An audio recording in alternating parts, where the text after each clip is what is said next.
జీవితంలో ఏమన్నా సమస్య కానీ కష్టం వచ్చినప్పుడు దేవుడు ఫస్ట్ మన దేవుడు మనల్ని దర్శించువాడు. ನಮ್ಮ ಜೀವಿತದಲ್ಲಿ ಇರುವಂತ ಪರಿಸ್ಥಿತಿ ನಮ್ಮ ದೇವರು ನೋಡೋದಿಲ್ಲ. మన జీవితంలో ఉన్న పరిస్థితి మన దేవుడు గమనించడు. ಆತನ ಆಲೋಚನೆ ಅಂದ್ರೆ పెద్ద ಮಕ್ಕಳು ನಮಗೆ ಸಹಾಯ ಮಾಡಬೇಕು ಅಂತ ಆಲೋಚನೆ ಆತನ ಇರುತ್ತಾ ಇದೆ. మన దేవుని ఆలోచన మనకు సహాయం చేయాలనే ఆ ఆలోచన మాత్రం ఉంటుంది. ಅದಕ್ಕೋಸ್ಕರ ಹೇಳ್ತಾ ಇದ್ದೆ ನಾನು ಸಹಾಯಕರ್ತನಾಗಿರುತ್ತಾ ಇದ್ದನು. అందుకని అంటా ఉన్నాడు నేను సహాయం చేయ దేవుడను. ಇಕ್ಕಟ್ಟು ಬರುವಾಗ ನಿಮ್ಮ ಜೀವಿತದಲ್ಲಿ ಬಲಹೀನತೆ ಬರುವಾಗ ನಾನು ಸಹಾಯ ಮಾಡುವ ದೇವರಾಗಿರುತ್ತಾ ಇದ್ದೇನೆ. మీరు ఆపత్కాలంలో ఉన్నప్పుడు కానీ మీరు బలహీన సమయంలో ఉన్నప్పుడు కానీ నేను నీకు సహాయం చేయ దేవుడు అంటున్నాడు. ದೇವರ ಮಕ್ಕಳಿಗೆ ಬೆಳಗಿನ ಜಾವದಲ್ಲಿ ఉదయకాల సమయంలో ದೇವರು ನಮಗೆ ಯಾವಾಗ ತನ್ನ ಸಹಾಯ ಮಾಡುತ್ತಾ ಇದ್ದನು. దేవుడు మనకు ఎప్పుడు మనకు సహాయం చేస్తాడు. ನಮ್ಮ ಜೀವಿತದಲ್ಲಿ ಯಾವಾಗ ತನ್ನ ಸಹಾಯ ಮಾಡುತ್ತಾ ಇದ್ದನೋ ಅಂತ ಒಂದು ವೇಳೆ ಪ್ರತಿ ಮಕ್ಕಳ ಪ್ರಶ್ನೆ ಮಾಡ್ಕೊಳ್ಳೋದಾದ್ರೆ మన జీవితంలో మన దేవుడు ఎప్పుడు సహాయం చేస్తాడని ప్రశ్నించుకున్నట్లయితే ಬೈಬಲ್ ಇಂದ ಕೆಲವು ಮಾತುಗಳು ನಾನು ತೋರಿಸಿ ನನ್ನ ಸಂದೇಶವನ್ನು ನಾನು ಮುಗಿಸುತ್ತಾ ಇದ್ದೇನೆ. బైబిల్లో కొన్ని మాటలు చూపించి నా సందేశాన్ని నేను ముగించినట్టున్నా ನಮ್ಮ ದೇವರು ಯಾವಾಗ ಪ್ರತಿ ಮಕ್ಕಳ ಸಹಾಯ ಮಾಡುತ್ತಾ ಇದ್ದನು. మన దేవుడు ఎప్పుడు సహాయం చేస్తాడు. ನಂಬರ್ 1 మొదటిగా ಮಾರ್ಕನ ಸುವಾರ್ತೆ 9ನೇ ಅಧ್ಯಾಯ 24ನೇ ವಚನ ಒಂದ್ಸಲ ಓದಿಕೊಳ್ಳೋದಾದ್ರೆ మార్కు రాసిన సువార్త 9వ అధ్యాయం 24వ వచనం చూసుకున్నట్లయితే ಅಲ್ಲಿ ಒಂದು ಮಾತು ನಾವು ಗಮನ ಕೊಡ್ತಾ ಇದ್ದೇವೆ. అక్కడ ఒక మాట మనం చూస్తా ఉన్నాము. ಏನಂತ ಹೇಳ್ತಾ ಇದ್ದನು?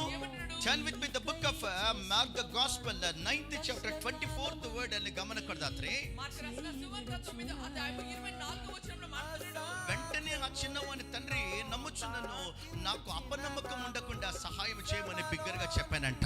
తక్షణమే ఆ మగమైన ತಂದೆಗೆ ಅಂತಾನೆ ನನ್ನಲ್ಲಿ ಅಪನಂಬಿಕೆ ಇರದ ಹಾಗೆ ನನಗೋಸ್ಕರ ಪ್ರಾರ್ಥನೆ ಮಾಡುತ್ತಾನೆ. ದೇವರ ಮಕ್ಕಳು ಇಲ್ಲಿ ನಾವು ನೋಡುತ್ತಾ ಇದೆ ಯಾವಾಗ ದೇವರ ತನ್ನ ಸಹಾಯ ಮಾಡುತ್ತಾ ಇದ್ದನು. దేవుడు ఎప్పుడు మన దేవుడు సహాయం చేస్తాడు. ಇಲ್ಲಿ ನಾವು ನೋಡುತ್ತಾ ಇದ್ದೇವೆ ನನ್ನಲ್ಲಿ ಅಪನಂಬಿಕೆ ಇರಬಾರದಂತ ಆತನ ಸಹಾಯ ಮಾಡಬೇಕಂತ ಆತನ ಪ್ರಾರ್ಥಿಸುತ್ತಾ ಇದ್ದ. నాలో అపనమ్మకం ఉండకుండా నాకు సహాయం చేయమని కుమారుని యొక్క తండ్రి అంటా ఉన్నాడు. ದೇವರ ಮಕ್ಕಳಿಗೆ ಮಧ್ಯಾಹ್ನ ಕಾಲದಲ್ಲಿ ಯಾವ ನಂಬಿಕೆಯಿಂದ ನೀನು ಬಂದಿರುತ್ತಾ ಇದ್ದೆ. దేవుడి మదనకాల సమయంలో ఎటువంటి నమ్మకంతో వచ్చింది. ಎಂತ ವಿಶ್ವಾಸದಲ್ಲಿ ಈ ಸ್ಥಳಕ್ಕೆ ಬಂದು ಕೂಡುತ್ತಾ ಇದ್ದೆ. ఎటువంటి విశ్వాసంతో ఈ స్థలంకి వచ్చి కూర్చున్నావు. ಬೈಬಲ್ ಮಾತಾಡುತ್ತಾ ಇದೆ బైబిల్ మాట్లాడుతుంది. ನಮ್ಮ ದೇವರಿಗೆ ಎಲ್ಲವೂ ಸಾಧ್ಯವಾಗಿರುತ್ತಾ ಇದೆ. మన దేవునికి అన్ని కూడా సాధ్యమే. ದೇವರ ಸನ್ನಿಧಾನಕ್ಕೆ ನಾವು ಯಾಕೆ ಬರುತ್ತಾ ಇದ್ದೇವೆ ಅಂದ್ರೆ ನಮ್ಮ ದೇವರಿಗೆ ಅಸಾಧ್ಯವಾದ ಕಾರ್ಯ ಯಾವುದು ಕೂಡ ಇಲ್ಲ ಅಂತ ಬೈಬಲ್ ಹೇಳುತ್ತಾ ಇದೆ. మనం దేవుని యొక్క సన్నిధికి ఎందుకు వస్తున్నామంటే మన దేవునికి అసాధ్యమైన కార్యము ఏది లేదని మనం వచ్చుంటున్నాము. ಬಹಳಷ್ಟು ಸಲ ಆತನ ಪ್ರಾರ್ಥನೆ ಮಾಡುತ್ತಾ ಇದ್ದ. చాలా సార్లు ఈ వ్యక్తి ప్రార్థన చేస్తున్నాడు. ಕರ್ತನೇ ನನ್ನ ಜೀವಿತದಲ್ಲಿ ಬಹಳಷ್ಟು ಅಪನಂಬಿಕೆ ಇರುತ್ತಾ ಇದೆ. తండ్రి నా జీవితంలో చాలా మట్టుకు అపనమ్మకం ఉంటున్నది. ಯಾಕೆ ನನ್ನ ಜೀವಿತದಲ್ಲಿ ಅಪನಂಬಿಕೆ ಬರುತ್ತಾ ಇದೆ?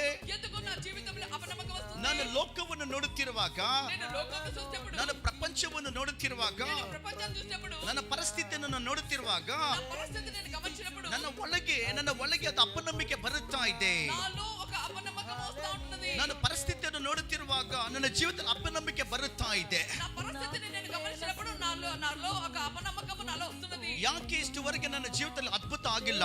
ఎందుకు నా జీవితంలో ఇంతవరకు అద్భుతం ಯಾಕೆ జరగలేదు? ನನ್ನ ಕುಟುಂಬದಲ್ಲಿ ಪರಿವರ್ತನೆ ಆಗಿಲ್ಲ? ఎందుకు నా కుటుంబంలో ఇంతవరకు పరివర్తన జరగలేదు? ಯಾಕೆ ನನ್ನ ಜೀವಿತದಲ್ಲಿ ಅಸಾಧಾರಣವಾದ ಕಾರ್ಯ ನಡೀತಾ ಇಲ್ಲ ಅಂತ ನಮ್ಮ ಜೀವಿತದಲ್ಲಿ ಮಕ್ಕಳು ಕೆಲವು ಪ್ರಶ್ನೆಗಳು ಬಂದಿರಬಹುದು.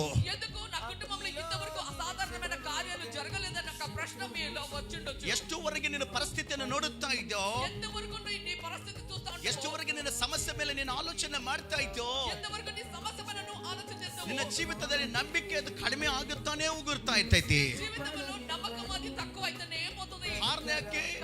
ಬೈಬಲ್ ಮಾತಾಡುತ್ತಾ ಇದೆ. బైబిల్ మాట్లాడుతుంది. ದೇವರ ಮಕ್ಕಳೇ ಪೌಲನ ಬರೀತಾ ಇದ್ದನು. పౌలు రాస్తున్నాడు. 2ನೇ ಥೆಸಲೋನಿಕೆ ಬರೆದ ಪತ್ರಿಕೆ 3ನೇ ಅಧ್ಯಾಯ 2ನೇ ವಚನವು ಗಮನ ಕೊಡೋದಾದ್ರೆ 2వ తెస్సలోనిక పత్రిక 3వ అధ్యాయం 2వ వచనంలో మాట్లాడుతున్నాడు. Turn with me the book of 2nd Thessalonians 3rd chapter 2nd word ಅಲ್ಲಿ ಒಂದು ಮಾತಾಡುತ್ತಾ ಇದ್ದನು. 2వ తెస్సలోనిక పత్రిక 3వ అధ్యాయం 2వ వచనం మాట్లాడుతున్నాడు. ವಿಶ್ವಾಸವು ಎಲ್ಲರಿಗೆ ಇಲ್ಲ ಅಂತ ದೇವರು ಸ್ಪಷ್ಟವಾಗಿ ಮಾತಾಡುತ್ತಾ ಇದ್ದ. విశ్వాసము అందరికీ లేదని దేవుడు స్పష్టంగా మాట్లాడుతున్నాడు. ನಂಬಿಕೆ ಅನ್ನೋದು ಎಲ್ಲರಿಗೆ ಒಂದೇ ಪ್ರಕಾರ ಇರುತ್ತಾ ಇಲ್ಲ ಅಂತ ಬೈಬಲ್ ಹೇಳುತ್ತಾ ಇದೆ. నమ్మకము అందరికీ ఒకే రీతిగా ఉండదని చెప్తా ఉన్నాడు. ಅದಕ್ಕೋಸ್ಕರ ಬಹಳಷ್ಟು ಸಲ ದೇವರ ಕಡೆ ಬರುತ್ತಾ ಇದ್ದೇವೆ. అందుకని చాలా సార్లు మనం దేవుని దగ్గరికి వస్తా ఉన్నాం. ನಮ್ಮ ಒಳಗೆ ಒಂದು ಪ್ರಶ್ನೆ ಬರುತ್ತಾ ಇದೆ, ನಿಜವಾಗಿ ದೇವರು ಇದ್ದಾನಾ ಅಂತ ಪ್ರಶ್ನೆಗಳು ಬರುತ್ತಾ ಇದೆ. మనలో ఒక ప్రశ్న వస్తుంది, నిజంగా దేవుడు ఉన్నాడా అని ఒక ప్రశ్న వస్తుంది. ನಿಜವಾಗಿ ಬೈಬಲ್ ಗ್ರಂಥದಲ್ಲಿ ಯೇಸು ಕ್ರಿಸ್ತನು ಇದ್ದಾನಾ ಅಂತ ಒಂದು ಪ್ರಶ್ನೆಗಳು ಬರುತ್ತಾ ಇದೆ. నిజంగా బైబిల్లో యేసుక్రీస్తు ఉన్నాడా అన్న ఒక ప్రశ్న మనలో వస్తుంది. ನಿಜವಾಗಿ ಪರಲೋಕವಿರುತ್ತಾ ಇದೆಯಾ, ನರಕ ಕೂಡ ಇರುತ್ತಾ ಇದೆಯಾ,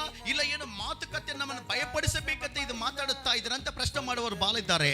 నిజంగా పరలోకం ఉంటుందా, నరకం ఉంటుందా, లేకపోతే మనుషులు ఈ రీతిగా మాట్లాడి మనల్ని భయపడబెట్టాలని మాట్లాడుతున్నారా అని చెప్పి మీలో ఉండొచ్చు. ಇನ್ನು ಕೆಲವು ಜನ ಆಲೋಚನೆ ಮಾಡುತ್ತಾ ಇದ್ದಾರೆ, ఇంకా కొంతమంది ఆలోచన చేస్తారు, ನಿಜವಾಗಿ ನನ್ನ ಪ್ರಾರ್ಥನೆ ದೇವರು ಕೇಳುತ್ತಾ ಇದ್ದಾನಾ ಅಂತ ಕೇಳುವವರು ಬಹಳ ಮಂದಿ ಇರುತ್ತಾ ಇದ್ದಾರೆ. నిజంగా నా ప్రార్థన దేవుడు వింటున్నాడా అనే ప్రశ్న మీలో ఉన్నది. ದೇವರ ಮಕ್ಕಳೇ, ಯಾರು ನಾವು ದೇವರ ಸನ್ನಿಧಾನಕ್ಕೆ ಬರ್ತಾ ಇದ್ದೇವೆ, ಹೋಗುತ್ತಾ ಇದ್ದೇವೆ. దేవుని సన్నిధికి వస్తా ఉంటున్నాము, పోతా ఉంటున్నాము. ಹಲ್ಲೆಲೂಯಾ. ನಮ್ಮ ನಂಬಿಕೆ ಬಹಳ ಇಂಪಾರ್ಟೆಂಟ್ ಆಗಿರುತ್ತಾ ಇದೆ. మన నమ్మకము చాలా ప్రాముఖ్యమైనది. ಬೈಬಲ್ ಅಲ್ಲಿ ಇಬ್ಬರು ಜನ ಮಕ್ಕಳು ಹೇಳುವ ನಂಬಿಕೆ ಬಗ್ಗೆ ನಾವು ನೋಡುತ್ತಾ ಇದ್ದೇವೆ. బైబిల్లో మనము రెండు నమ్మకాల గురించి చూడగలము. ಹತ್ರ ಹೇಳುತ್ತಾ ಇದ್ದನು, తండ్రి అంటున్నాడు, ಸ್ವಲ್ಪವಾದಂತಹ ನಂಬಿಕೆ, కొద్దిగా నమ్మకము, ಆ ನಂತರ ದೊಡ್ಡ ನಂಬಿಕೆ ಅಂತ ನಾವು ನೋಡುತ್ತಾ ಇದ್ದೇವೆ. తర్వాత పెద్ద విశ్వాసం అని చూడగలము. ಬೈಬಲ್ ಅಲ್ಲಿ ಗಮನ ಕೊಡದಾದ್ರೆ ದೇವರ ಮಕ್ಕಳೇ ಜಕರಯನು ಆತನು ದೇವರ ಆಲಯಕ್ಕೆ ಬರ್ತಾ ಇದ್ದ. జకరయ్య దేవుని ఆలయానికి వస్తా ఉన్నాడు. ಲೂಕನ ಬರ ಸುವಾರ್ತೆ 1ನೇ ಅಧ್ಯಾಯ 18ನೇ ವಚನ ಒಂದ್ಸಲ ತಿರುಗಿದ್ದಾದ್ರೆ, లూకా రాసిన సువార్త 1వ అధ్యాయం 18వ వచనంలో మాట్లాడుతున్నాడు. Turn with me the book of Luke the Gospel chapter 1 verses 18 ಅಲ್ಲಿ ನಾವು ಗಮನ ಕೊಡದಾದ್ರೆ, లూకా రాసిన సువార్త 1వ అధ్యాయం 18వ వచనంలో మాట్లాడుతున్నాడు. ಯಾರು ಜಕರಯನು ಯಾರನ್ನವಾಗ ఈ జకరయ్య ఎవరని చూసినట్లయితే ಆತನು ದೇವರ ಸನ್ನಿಧಾನಕ್ಕೆ ಯಾಜಕನಾಗಿರುತ್ತಾ ಇದ್ದ. ఈ జకరయ్య వచ్చి దేవుని యొక్క మందిరానికి యాజకుడు అంటాడు. ಆತನು ದೇವರ ಸನ್ನಿಧಾನಕ್ಕೆ ಬಂದು ಪ್ರಾರ್ಥನೆ ಮಾಡುವಂತ ಮನುಷ್ಯನಾಗಿರುತ್ತಾ ಇದ್ದ. దేవుని యొక్క సన్నిధికి వచ్చి ప్రార్థన చేసే వ్యక్తి అంటాడు. ಆದ್ರೆ ಆತನ ಜೀವಿತದಲ್ಲಿ ಒಂದು ಕೊರತೆ ಇರುತ್ತಾ ಇದೆ. కానీ తన జీవితంలో ఒక కొరత ఉంటున్నది. ಆ ಕೊರತೆ ಏನಂದ್ರುವಾಗ ಪ್ರತಿ ಮಕ್ಕಳ ಗಮನ ಕೊಡಬೇಕು. ಆ ಕೊರತೆ ಏನಂದ್ರೆ ಆತನಿಗೆ ಮಕ್ಕಳಿಲ್ಲ. ಪ್ರತಿ ಮಕ್ಕಳೇ ఆ కొరత ఏంటంటే తన జీవితంలో తనకు బిడ్డలు లేక ఉన్నారు, ಮಕ್ಕಳಿಲ್ಲ. పిల్లలు లేరు. ಅದರ ಸಂಬಂಧ ಆತನು ದೇವರ ಆಲಯಕ್ಕೆ ಬಂದು ಹೋಗುತ್ತಾ ಇದ್ದ. దానికోసమని ఆ వ్యక్తి దేవుని ఆలయానికి వస్తా ఉన్నాడు. ಸಡನ್ ಆಗಿ ಒಂದು ದಿವಸ ಬಂದ್ಬಿಟ್ಟೈತೆ. సడన్ గా ఒక రోజు వచ్చింది. ಹಲ್ಲೆಲೂಯಾ. ಎಲ್ಲರ ಜೀವಿತದಲ್ಲಿ ಒಂದು ಸಡನ್ ಆದಂತ ಒಂದು ಪರಿಸ್ಥಿತಿ ಬಂದೇ ಬರ್ತೈತಿ. అందరి జీవితంలో సడన్ పరిస్థితి వస్తుంది. ಎಲ್ಲರೂ ಸೇರಿ ಸಡನ್ ಅನ್ಬೇಕು. ಸಡನ್ ಆಗಿ ಬಂದೇ ಬರ್ತೈತಿ. సడన్ గా రానే వస్తుంది. ಅಕಸ್ಮಾತ್ ಆಗಿ ದೇವರ ಕಾರ್ಯ ಮಾಡಿಬಿಡ್ತಾನ. అకస్మాత్తుగా దేవుడు కార్యం చేస్తాడు. ನಿನ್ನ ಆಲೋಚನೆಗಿಂತ ದೇವರ ಆಲೋಚನೆ ಶ್ರೇಷ್ಠವಾಗಿರುತ್ತಾ ಇದೆ. ఆలోచన దేవుని యొక్క ఆలోచన గొప్పగా ఉంటుంది. ಹಲ್ಲೆಲೂಯಾ. ಒಂದು ಸಲ ಜೈರಾಗಿ ಹೇಳ್ಬೇಕು, ಪಕ್ಕದಲ್ಲಿ ಸಡನ್ ಆಗಿ సడన్ ఆಗಿ ಎಷ್ಟೋ ಯಾವಾಗ ನೀನು ಪ್ರಾರ್ಥನೆ ಮಾಡಿರ್ತಿ, నువ్వు ఎప్పుడో ప్రార్థన చేస్తుంటావు. ಆದ್ರೆ ಪ್ರತಿ ಮಕ್ಕಳೇ ಅದು 3-4 ವರ್ಷ ಆಗ್ಬಿಡ್ತೈತೆ. ಸಡನ್ ಆಗಿ ನಿನ್ ಗೊತ್ತಿಲ್ಲದೆ ದೇವರ ಕಾರ್ಯಗಳು ಆಗ್ಬಿಡ್ತೈತೆ. నువ్వు ప్రార్థన చేసి 3-4 సంవత్సరాలు అయిపోద్ది, కానీ తక్షణమే దేవుడు అద్భుతం చేసేస్తాడు. ಇಲ್ಲಿ ಜಕರಯನು ಬರ್ತಾ ಇದ್ದ.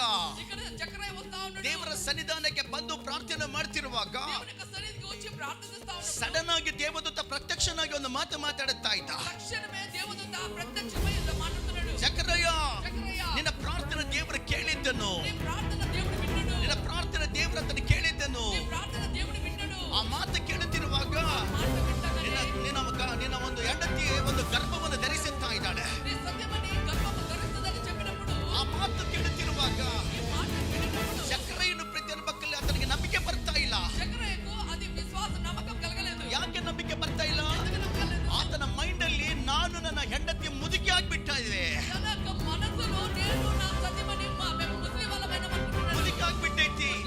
ಆತನ ದೃಷ್ಟಿ ಶರೀರ ಮೇಲೆ ಇರುತ್ತಾ ಇದೆ. కానీ జకరయ్య దృష్టి వచ్చి శరీరం పైన ఉన్నది. ನನ್ನ ದೇವರು ಯಾರು? కానీ ఆ దేవుడు ఎవరు? ಆತನ ಮಾತುಗಳಿಂದ ಮತ್ತೆ ಸೃಷ್ಟಿಸಲಿಕ್ಕೆ ಶಕ್ತಿ ಇರುತ್ತಾ ಇದೆ. ఆయన మాటగా సృష్టిని కలుగజేయబడాడు. ಆತನ ಮಾತಲ್ಲಿ ಬಲವಿರುತ್ತಾ ಇದೆ. ఆయన మాటలో బలం ఉన్నది. ಶೂನ್ಯದಲ್ಲಿ ಸೃಷ್ಟಿ ಮಾಡಿ ದೇವರು, శూన్యములో సృష్టి కలుగజేసినవాడు. ನಿರಾಕಾರವನ್ನು ಆಕಾರ ಮಾಡಿ ದೇವರು, ఆకారంగా ఉన్నది ఆకారం చేసినవాడు. ಕತ್ತಲನ್ನು ಬೆಳಕಾಗಿ ಮಾಡಿ ದೇವರು.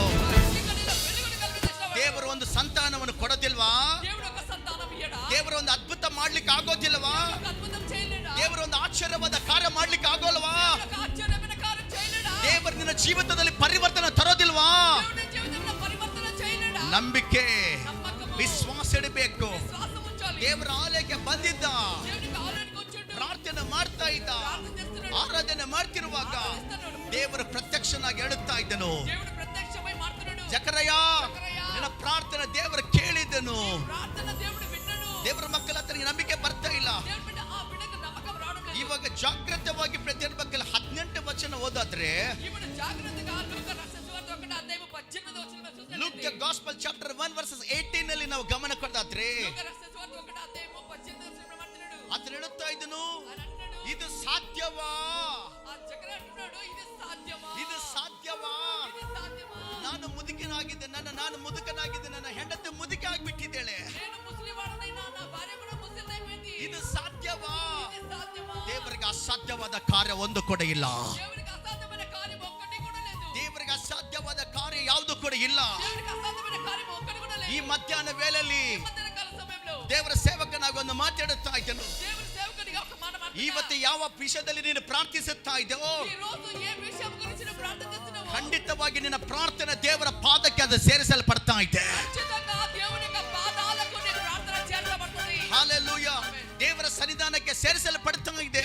సన్నిధికి చేర్చబడుతుంది. ನಂಬಿಕೆಯನ್ನು ಬಿಡು, ವಿಶ್ವಾಸವಿಡು. నమ్మకముంచు, విశ్వాసముంచు. ದೇವರ ಮಕ್ಕಳೇ, ಯಾಚಕನಾಗಿದ್ದ, ఈ వ్యక్తి యాజకుడు. ದೇವರ ಸನ್ನಿಧಾನಕ್ಕೆ ಬಂದಂತ ಮನುಷ್ಯನಾಗಿರುತ್ತಾ ಇದ್ದ. దేవుని యొక్క సన్నిధికి వచ్చే యాజకుడు అంటున్నాడు. ಆತನ ಜೀವಿತದಲ್ಲಿ ನಂಬಿಕೆ ಇಲ್ಲ.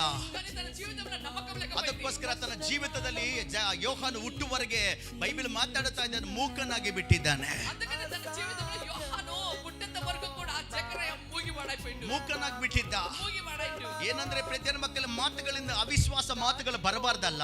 ఒకవేళ మన నోటి నుండి అవిశ్వాసమైన మాటలు రాకూడదు కదా. ನಮ್ಮ ಜೀವಿತದಲ್ಲಿ ಏನಾದ್ರು ಪ್ರಾರ್ಥನೆಗೆ ಉತ್ತರ ಬಂದಿಲ್ಲ ಅಂದ್ರೆ ನಾವು ಹೇಳೋ ಡೈಲಾಗ್ ಏನಂದ್ರೆ ನನಗೆ ಗೊತ್ತಿದೆ, ನನಗೆ ಬರೋದಿಲ್ಲ ಅಂತ. మన జీవితంలో మనం చేసిన ప్రార్థనకు జవాబు రాకపోతే మనము నాకు తెలుసు మనకు ప్రార్థన జవాబు రాదని, ನನಗೆ ಗೊತ್ತಿದೆ, ನನಗೆ ನನ್ನ ಜೀವಿತದಲ್ಲಿ ಏನು ಆಗೋದಿಲ್ಲ. నాకు తెలుసు నా జీవితంలో ఏమి జరగదని. ಮತ್ತೆ ಯಾಕೆ ಟ್ರೈ ಮಾಡಿದಿ? మళ్ళీ ఎందుకు నువ్వు ప్రయత్నించినావు? ಎಲ್ಲರೂ ಬೀಸ್ತಾ ಇದ್ದಾರೆ ಕಲ್ಲು, ನಾನು ಕೂಡ ಬೀಸ್ತಾ ಇದ್ದೇನೆ. అందరూ రాయి విసురుతుంటే నేను కూడా విసురుతున్నాను. ಆ 10 ಕಲ್ಲಲ್ಲಿ ಏನೋ ಒಂದು ಶಾಟ್ ಹೊಡೆದ್ರೆ ಸ್ತೋತ್ರ ಅಂತೀನಿ, ಇಲ್ಲಾಂದ್ರೆ ನಾನು ಅನ್ನೋದಿಲ್ಲ. ఈ 10 రాళ్లలో నేను విసిరితే తగిలిందంటే స్తోత్రం అంట, లేకపోతే లేదంట. ನೋ లేదు. ದೇವರ ಮಕ್ಕಳ ವಿಶ್ವಾಸಿಗಳು ನಾವು 10 ಕಲ್ಲಲ್ಲ, ಒಂದೇ ಕಲ್ಲು ಗುರಿಯಾಗೆ ನಾನು ಓಡಬೇಕಾಗಿದೆ. విశ్వాసి 10 రాళ్ళు విసరడం కాదు, ఒక్క రాయి తీసుకొని గురి పెట్టి కొట్టాలి. ದಾವೀದ ತರ ಇರಬೇಕಾಗಿದೆ. దావీదు మాదిరిగా ఉండాలి. 5 ಕಲ್ಲುಗಳು ತಗೊಂಡಿದ್ದ, 5 రాళ్ళు తీసుకున్నాడు. ಒಂದೇ ಶಾಟ್ ಅಲ್ಲಿ ಒಂದೇ ಕಲ್ಲಿಂದ ಗೊಲ್ಯಾತನ್ನು ಬೀಳಿಸಿ ಬಿಟ್ಟಿದ್ದ. ఒకే షాట్ ఒకే గురితోని గొల్యాతును పడేసిండు. That is called faith. అది విశ్వాసం. ಅದು ನಂಬಿಕೆ ಆಗಿರುತ್ತಾ ಇದೆ. అది విశ్వాసం. నమ్మకం. ಇನ್ನು ಬೈಬಲ್